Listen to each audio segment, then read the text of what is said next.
ہندوؤں کے تہوار ہولی اور دیوالی کے کھانے کا کیا کیا جائے؟ وش کر سکتے ہیں؟ یہ بڑا سینسٹیو ایشو ہے۔ پچھلے دنوں آپ کو پتہ دیوالی کی جو سرمنی ہے منائی گئی ہے 6 نومبر کو۔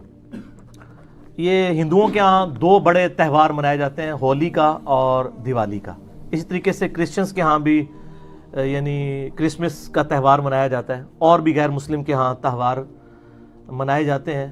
اور خصوصاً جو لوگ دوسرے ملکوں کے اندر مقیم ہیں، ہمارے یورپ میں، امریکہ کے اندر، ان لوگوں کو زیادہ تر یہ ایشو ہوتا ہے کہ اب ظاہر ہے کہ وہ ایک ہی آفس میں کچھ ہندو کام کر رہے ہیں، کچھ کرسچنز کر رہے ہیں، کچھ مسلمز ہیں، وہ عید بھی وش کرتے ہیں، تو مسلمان اس وقت تو خیر مبارک بڑے شوق سے لے لیتے ہیں، اور جب کرسمس کی یا ہولی یا دیوالی کی باری آتی ہے اس وقت پھر ہمیں ہی میز کر رہے ہوتے ہیں کہ جناب کیا کیا جائے۔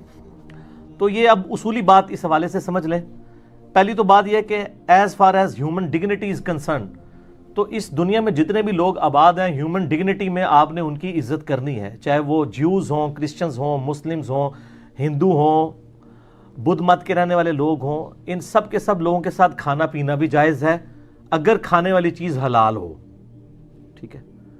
ایک پلیٹ میں بھی آپ کھا سکتے ہیں، کوئی اسلام کے اندر اس کی ممانعت نہیں ہے۔ اب رہا یہ ان کی مذہبی ایکٹیویٹیز کا تعلق، تو چونکہ یہ زیادہ تر مذہبی ایکٹیویٹیز شرک کے اوپر مبنی ہے، شرک کے ساتھ اسلام کو آپ کو پتہ ہے ایک خاص مزاج ہے۔ شرک is the most sensitive issue in the sight of Allah. Quran حکیم میں کم از کم 2 دفعہ یہ آیت ریپیٹ ہوئی ہے، سورہ النساء کے اندر 116 اور 48 نمبر، ان اللہ لا یغفر ان یشرک بہ ویغفر ما دون ذلک لمن یشاء۔ بے شک اللہ اس گناہ کو تو معاف نہیں کرے گا کہ کوئی اللہ کے ساتھ کسی قسم کا شرک کرے، اس کے علاوہ ہر گناہ معاف کر دے گا۔ دنیا میں جتنے بھی گناہ ہیں وہ شرک کی ہی درخت کے آپ سمجھ لیں شاخیں ہیں کسی نہ کسی فارم میں، اور جتنی دنیا میں نیکیاں ہیں وہ توحید کے شجرہ مبارکہ کی شاخیں ہیں۔ یہ جو مذہبی ایکٹیویٹیز ہیں دوسرے مذاہب کی، چاہے وہ جیوز کی ہوں، کرسچنز کی ہوں یا ہندوؤں کی ہوں، یہ زیادہ تر شرکی ایکٹیویٹیز ہیں۔ اب وہ شرکی ایکٹیویٹیز کے اندر مسلمان تو حصہ لے ہی نہیں سکتا۔ پھر کھانے پینے کا جو تعلق ہے، اگرچہ ان شرکی ایکٹیویٹیز کا کھانا پینا حلال بھی ہو، یعنی کوئی سبزی پکا کے لے آتا ہے، لیکن چونکہ وہ جس نام پر ہو رہی ہے نا وہ شرک والا معاملہ ہے، تو اس لیے اسلام اس کو انڈورس نہیں کرے گا۔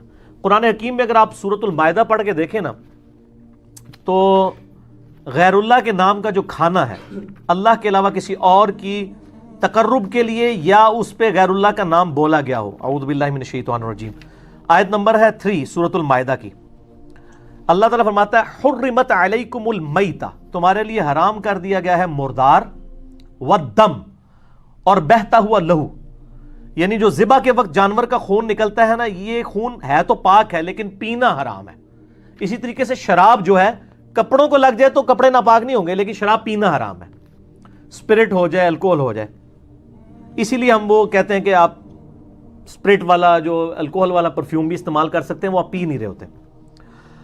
وَلَحْمُ الْخِنزِيرِ، اور خنزیر یعنی سور کا گوشت، پگ کا گوشت، یہ اصل میں ایک ایشو ہے کہ یہ ایسا جانور ہے جو سبزی خور بھی ہے، گوشت خور بھی ہے۔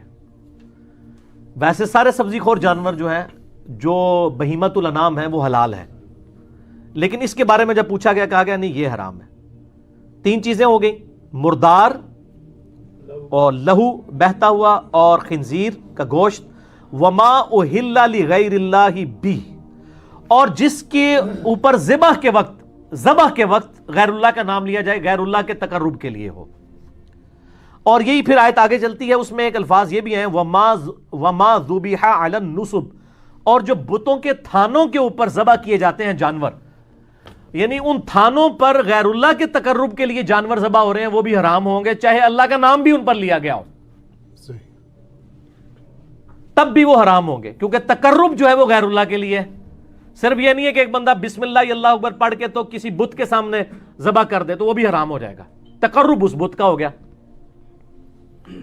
اگرچہ اللہ کا نام لیا ہوا ہے تب بھی تقرب والا معاملہ بھی سینسٹیو ہے۔ تو اسی طریقے سے اس طرح کی ایکٹیویٹیز کے جو کھانے پینے ہیں وہ اسلام میں حرام ہے۔